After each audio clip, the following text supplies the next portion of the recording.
బస్సులల్లా రైలు బండ్లల్లా పోయేటోళ్ళ బ్యాగులల్లకెళ్ళి నగలు కొట్టేసేటోళ్లకు ఏమన్నా దివ్యశక్తులు కలిగి ఉంటాయా ఎట్లా?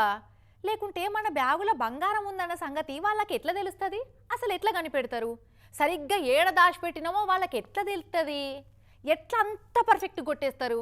అగో బట్టల బ్యాగు లోపట ఇంకో చిన్న హ్యాండ్ బ్యాగ్లో పెట్టిన బంగారాన్ని మాయం చేసిరట. బస్సులో పోతున్న గీ పెద్దక్క తాన పాపం వల్ల పక్కనున్న నల్ల బ్యాగ్ ఏమో బట్టలిగిన పెట్టిన లగేజ్ బ్యాగ్ అట. ఆ బ్యాగు అడుక్కేమో 13 తులాల సొమ్ములు పెట్టిన ఈ హ్యాండ్ బ్యాగు పెట్టి నంద్యాల జిల్లా తిప్పారెడ్డిపల్లికెళ్ళి గిద్దలూరుకొస్తుంటే మాయం చేసిరట దొంగోళ్ళు. ఇగో షాకుతోటి కోసిర్రో బ్లేడ్ పెట్టి కోసిర్రో గాని హ్యాండ్ బ్యాగుకు కాటు పెట్టి బంగారం మాయం చేసిరట. పాపం గిద్దలూరులో దిగి ఇంటికొచ్చినాక చూస్తే బంగారం లేదట. అంతేనా లక్ష్మక్క? జిప్పులు అవలపక్కున్నాయి. ఆమె ముసుకేసుకొని వాంతికి వచ్చిందని ఇటు కూర్చోద్ది.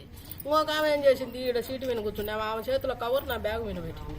ఆ జిప్పులు అవలకుండేసరికి పని చేసింది. పాపం కోడలను కలిసి ఆమె బంగారాన్ని పట్టుకొస్తుందట బస్సులా.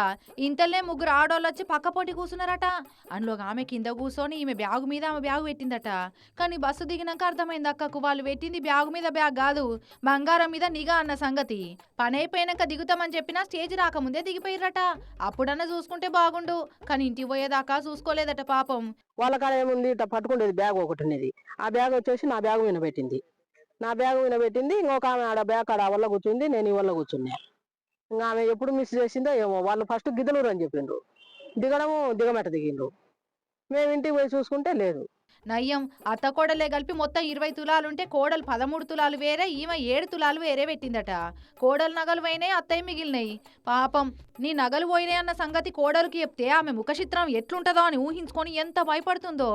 అక్క ముఖంలోనే అవుపడుతుంది ఆ ఫీలింగు. గిద్దలూరు పోలీసు వాళ్ళకు కంప్లైంట్ ఇచ్చిందట. కానీ గింత షార్పున్నరేందో వాళ్ళ దొంగలు.